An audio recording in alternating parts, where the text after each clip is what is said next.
जय हिंद दोस्तों, applied study में आपका स्वागत है। आज से हम इलेक्ट्रिकल का सेशन स्टार्ट करेंगे जो कि हर एग्ज़ाम के लिए इम्पॉर्टेंट है। जिस एग्ज़ाम में इलेक्ट्रिकल सब्जेक्ट से रिलेटेड क्वेश्चन आते हैं उन सारे एग्ज़ाम्स के लिए। और इलेक्ट्रिकल के क्वेश्चन किस किस एग्ज़ाम के लिए इम्पॉर्टेंट है, जैसे आपका UPPCL हो गया, UPRVUNL हो गया, LMRC हो गया, UPSSC हो गया, DSSC हो गया यानी दिल्ली सबऑर्डिनेट। ये सब सारे एग्जामिनेशंस के लिए जो कि आपका JEE, AE, ITI, technician, diploma holders, ये सब के लिए इम्पोर्टेंस है। बेसिक इलेक्ट्रिकल सबसे इम्पॉर्टेंट है दोस्तों, क्योंकि अगर बेसिक ही स्ट्रांग नहीं होगा, न्यू ही हमारा स्ट्रांग नहीं होगा, तो आगे इलेक्ट्रिकल का टॉपिक जो भी मैं पढ़ाऊँगा वो आप लोगों को समझने में दिक्कत होगी। और अगर समझने में दिक्कत आएगी तो आगे का जो भी सेशन है वो पढ़ाई में आपको मन नहीं लगेगा। और पढ़ाई में मन ना लगे, ये मन में आना ही नहीं चाहिए। अगर ये आएगा तो नौकरी लेने में दिक्कत होगी, और हमें तो नौकरी लेना है, चाहे पढ़ना है, लेकिन स्मार्ट तरीके से पढ़ना है, एकदम स्मार्ट तरीके से। कोई भी एक्स्ट्रा नहीं पढ़ना है, कुछ एक्स्ट्रा नहीं पढ़ना है। जितना एग्ज़ाम में पूछने वाले हैं, जितना एग्ज़ाम में आएगा, बस हमें उतना ही सेशन, उतना ही सब्जेक्ट, उतना ही चैप्टर को कवर करना है। स्मार्ट तरीके से हम लोग पढ़ेंगे, लाइफ को एंजॉय करते हुए हम लोग प्रिपरेशन करेंगे, और नौकरी तो यूं है, आराम से नौकरी लेंगे। तो चलिए हम सब आज जो है बेसिक इलेक्ट्रिकल से स्टार्ट करने वाले हैं। बेसिक इलेक्ट्रिकल से स्टार्ट करेंगे। तो उससे पहले क्या है दोस्तों कि जितना भी हो सके अप्लाइड स्टडी को ज्वाइन कर ले, सब्सक्राइब कर ले, और इस चैनल को जितना हो सके अपने दोस्तों में, फ्रेंड्स में, भाइयों में, जो भी है, व्हाट्सएप में, सोशल मीडिया में, सारे में जो है आप इसको शेयर करें, ताकि ज़्यादा से ज़्यादा लोग जो है इसमें ऐड ऑन हो सके और सेशन का जो है मज़ा ले सके। जितना ज़्यादा लोग इकट्ठा होंगे उतना ज़्यादा मज़ा आएगा ना पढ़ाने के लिए। हमें भी मज़ा आना चाहिए, आप लोगों को तो मज़ा आएगा ही पढ़ाई में, क्योंकि मैं जो पढ़ाने वाला हूँ वो बहुत सारे बुक्स और जो मैंने अध्ययन किया है वो सारे का निचोड़ मैं इस सेशन में देने वाला हूँ। आप लोगों को कुछ एक्स्ट्रा नहीं पढ़ना है, जो मैं पढ़ाऊँगा बस उसी को पढ़ना है और रिवीजन करते रहना है। उसके बाद फिर देखिए हर एक क्वेश्चन सॉल्व आप करते जाएंगे, आपको यूं हवा लगेगा। सारे क्वेश्चन आराम से आप पढ़ेंगे, कोई दिक्कत नहीं होगा, एग्जाम्स भी क्लियर होंगे। फिर तो आप सोच नहीं सकते हैं, एक एक चैप्टर जो है आपके लिए एकदम मज़ा आ जाएगा। तो चलिए फिर स्टार्ट करते हैं। आज हम लोग जो है वो पढ़ेंगे, वो बेसिक इलेक्ट्रिकल से स्टार्ट करेंगे, ठीक है। तो बेसिक इलेक्ट्रिकल में हम लोग जो है वो पढ़ेंगे क्या, आज हम लोग स्टार्ट करेंगे मॉलिक्यूल्स और जो हमारे आसपास में जितने मैटर्स हैं उसके बारे में। तो जो भी हमारे पृथ्वी में जितने भी मैटर हैं, जैसे सॉलिड हो गया, लिक्विड हो गया, गैस हो गया, ये सारे जो हैं वो छोटे छोटे पार्टिकल्स से मिलके बने हुए रहते हैं, वेरी स्मॉल पार्टिकल से मिलके बने हुए रहते हैं। इस स्मॉल पार्टिकल्स को क्या हम लोग कहते हैं, उसको हम लोग कहते हैं मॉलिक्यूल्स। क्या कहते हैं? मॉलिक्यूल्स, ठीक है। और ये जो मॉलिक्यूल्स है, ये मॉलिक्यूल्स जो है वो बना हुआ रहता है एटम से, छोटे छोटे एटम से मिलके ये मॉलिक्यूल्स बने हुए रहते हैं, ठीक है। तो जो हमारे पृथ्वी में जो सॉलिड है या फिर लिक्विड है या फिर गैस है, वो सारे ये तीनों, मेरे कहने का मतलब है ये तीनों छोटे छोटे पार्टिकल से मिलके बने हुए रहते हैं, जिसको हम लोग मॉलिक्यूल्स कहते हैं, ठीक है। और ये मॉलिक्यूल्स जो है वो एटम से बने हुए रहते हैं। इतना समझ गए? इसके बाद हम लोग देखते हैं कि एटम जो है, एटम के सेंट्रल पार्ट में जो है वो न्यूक्लियस होता है। यानी एक एटम ले लिए, सॉलिड ले लिए, लिक्विड ले लिए या गैस के लिए ले लिए, उस एटम के बीच के एक पार्ट होते हैं जिसको हम लोग न्यूक्लियस कहते हैं। और उस न्यूक्लियस के चारों तरफ एक्स्ट्रा न्यूक्लियस रहते हैं, जिसको एक्स्ट्रा न्यूक्लियस कहते हैं, ठीक है। उस न्यूक्लियस के चारों तरफ जो है एक्स्ट्रा न्यूक्लियस रहते हैं, जैसे कि आपका नंबर ऑफ इलेक्ट्रॉन्स वहाँ जो है मौजूद रहते हैं। और उस न्यूक्लियस के चारों तरफ जो है वो रिवॉल्व करते रहते हैं, घूमते रहते हैं। यानी न्यूक्लियस बीच में रहा ऐसे, और इसके चारों तरफ जो है वो, ये मान लीजिए आपका न्यूक्लियस है, ठीक है, और इसके चारों तरफ इलेक्ट्रॉन्स घूम रहे हैं। ये पहला ऑर्बिट हो गया, ये आपका दूसरा ऑर्बिट हो गया, यह मान लीजिए इलेक्ट्रॉन्स, ये तीसरा ऑर्बिट हो गया, ये इस तरह का। तो बीच में आपका न्यूट्रॉन हो गया, न्यूक्लियस हो गया, और इसके चारों तरफ जो ये घूम रहे हैं, ये इसको बोलते हैं हम लोग एक्स्ट्रा न्यूक्लियस, ठीक है। और इस एक्स्ट्रा न्यूक्लियस में कौन कौन आते हैं? एक्स्ट्रा न्यूक्लियस में वो आते हैं इलेक्ट्रॉन्स। ये इलेक्ट्रॉन्स जो है इस न्यूक्लियर के चारों तरफ घूमते रहते हैं, ठीक है। अच्छा, the size of nucleus is very small as compare to size of atom. यहां कह रहा है कि जो साइज है एटम का साइज जो है,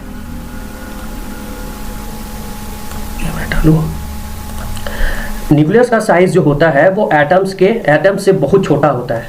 और बात सही भी है, क्योंकि हम लोगों ने बात किया है कि एक एटम के सेंटर में, ये हो गया एटम मान लीजिए, ये एटम मान लीजिए, और एटम के सेंटर में जो है वो एक न्यूक्लियर होता है।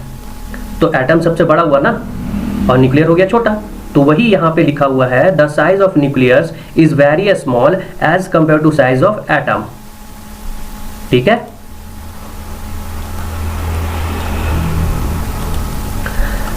न्यूक्लियर में जो है, जैसे ये मान लीजिए ये अपना एक न्यूक्लियस है, ये न्यूक्लियस है मान लेते हैं, ठीक है।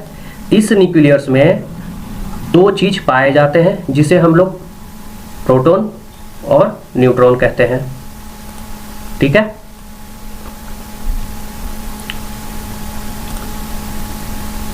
इसके अंदर जो है दो चीज पाए जाते हैं, एक हो गया प्रोटॉन और एक हो गया न्यूट्रॉन, और ये हो गया आपका, इसको न्यूक्लियस कहते हैं,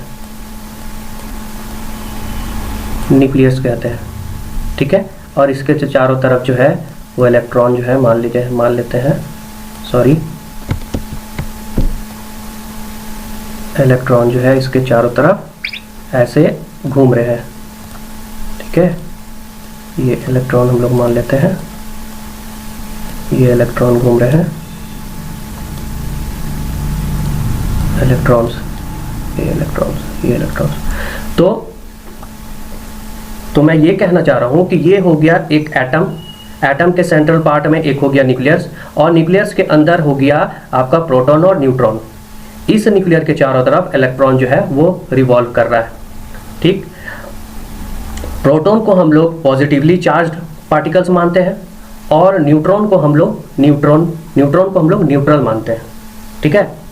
इलेक्ट्रॉन के कंपैरिजन में देखें कि इलेक्ट्रॉन में जो भी मास है, इसके कंपैरिजन में प्रोटॉन का जो मास है वो 183 टाइम्स ज़्यादा है, ठीक है। अब आगे हम लोग चलते हैं कि न्यूट्रॉन में जो है, यहाँ लिखा हुआ है neutron has the same mass of proton but no charge, ठीक है। मतलब यहाँ कह रहा है कि न्यूट्रॉन में जो है वो न्यूट्रॉन जो है वो प्रोटॉन के मास के बराबर है, यानी जितना न्यूट्रॉन में मास है उतना ही सेम मास प्रोटॉन में पाया जाता है, लेकिन उसमें कोई चार्जेस नहीं होता।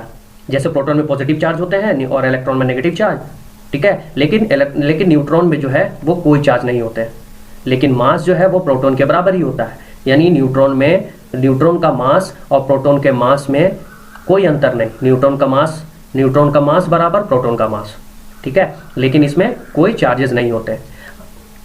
प्रोटॉन में पॉजिटिव चार्ज पाए जाते हैं और इलेक्ट्रॉन में नेगेटिव चार्ज पाए जाते हैं, और न्यूट्रॉन न्यूट्रल, ठीक है। अच्छा, इलेक्ट्रॉन जो है वो नेगेटिवली चार्ज पार्टिकल्स होते हैं, ठीक है। और वो नेगेटिव चार्ज पार्टिकल्स वो equal to positive charge particles के बराबर होते हैं। यानी इलेक्ट्रॉन में जो है, मान लीजिए ये इलेक्ट्रॉन में है, इलेक्ट्रॉन 5 मान लेते हैं, ये 5 इक्वल टू ये प्रोटॉन में +5, ये नहीं दिख रहा ना, इसे मैं हटा देता हूँ, ठीक है। ये प्रोटॉन +5, यानी यहाँ कहने का मतलब ये है कि इलेक्ट्रॉन जो है वो नेगेटिवली चार्ज पार्टिकल्स है, ठीक है, और प्रोटॉन पॉजिटिवली चार्ज पार्टिकल्स है। लेकिन यहाँ पर जो मैं बताने की कोशिश कर रहा हूँ कि इलेक्ट्रॉन का चार्ज, ये इलेक्ट्रॉन का चार्ज, ठीक है, इक्वल टू प्रोटॉन का चार्ज ये होता है, ठीक है। अच्छा, आगे अब चलते हैं। Under normal condition number of electrons जो होता है वो equal to number of protons होते हैं, ठीक है। जैसे नंबर ऑफ इलेक्ट्रॉन, जैसे अभी मैंने बताया ना, इलेक्ट्रॉन में मान लेते हैं ये इलेक्ट्रॉन में 5 है, -5 है, और प्रोटॉन में जो है वो +5 है, ये हमने मान लिया।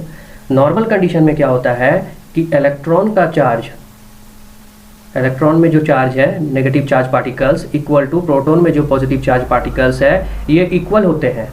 कब? नॉर्मल कंडीशन में। इस कारण से ये जो है एक दूसरे से कैंसल आउट हो जाते हैं और एक होल्स बनाते हैं, जिसको हम लोग न्यूट्रल कहते हैं, जो कि न्यूट्रल हो गया। तो नॉर्मल कंडीशन में कोई भी एटम, सॉलिड हो, लिक्विड हो या गैस हो, वो न्यूट्रल ही होता है, ठीक है, नॉर्मल कंडीशन में, क्योंकि उसमें number of electron equal to number of proton equal होते हैं। इस कारण से वो आपस में कैंसल आउट होके और जो है उसके पास केवल न्यूट्रल ही बचते हैं, ठीक।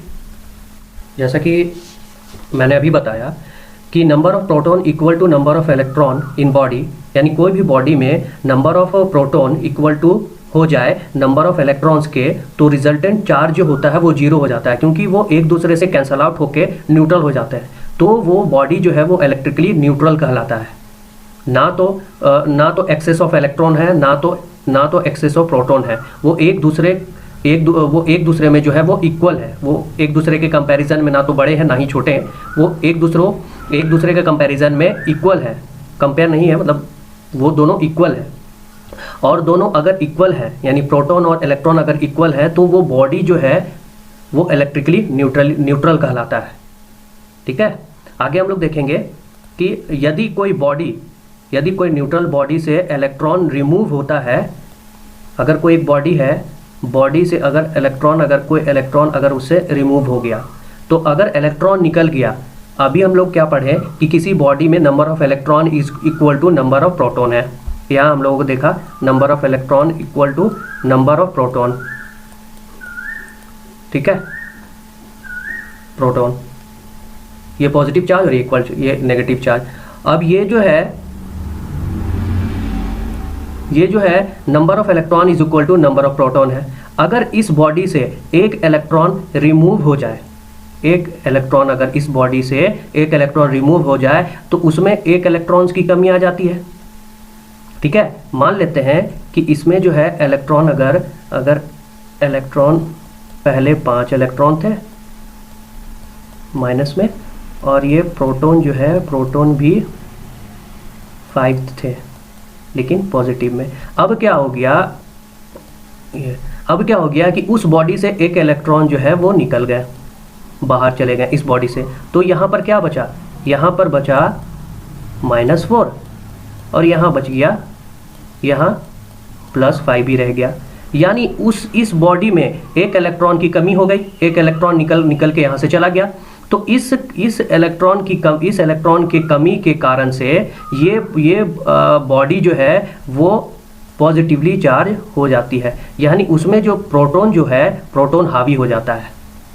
यानी अगर एक की कमी हो गई, इसमें पहले 5 था, इस इलेक्ट्रॉन में 5 था और प्रोटॉन भी 5 था, अगर एक इलेक्ट्रॉन निकल के चला गया तो यहाँ पे तो 4 हो गया और यहाँ प्रोटॉन 5 ही थे। तो ये प्रोटॉन जो है इस इलेक्ट्रॉन में हावी हो गया, और वो बॉडी जो है, ये बॉडी को हम लोग कहेंगे ये बॉडी पॉजिटिवली चार्ज बॉडी हो गया। नॉर्मल कंडीशन में क्या होता है कि number of electron is equal to number of proton होते हैं। यहाँ देख रहे हैं कि हम लोग इक्वल है। अब इसमें से क्या हुआ कि यदि एक इलेक्ट्रॉन, इसमें हम लोग चार्ज प्रोवाइड किए, तो उसमें से एक इलेक्ट्रॉन जो है वो उस बॉडी को छोड़ के निकल गया। जैसे ही वो बॉडी, उस एटम से एक इलेक्ट्रॉन रिमूव होता है, तो वो पॉजिटिवली चार्ज बॉडी हो जाता है। यानी कह सकते हैं कि इस बॉडी से अगर एक इलेक्ट्रॉन निकल जाता है तो यहाँ पर इलेक्ट्रॉन 4 बच जाते हैं। एक एग्जांपल ले रहा हूँ कि यहाँ पर पहले 5 था, अब ये 4 हो गया, और ये प्रोटॉन जो है वो 5 का 5 है, यानी ये प्रोटॉन जो है इस इलेक्ट्रॉन में हावी हो जाएगा।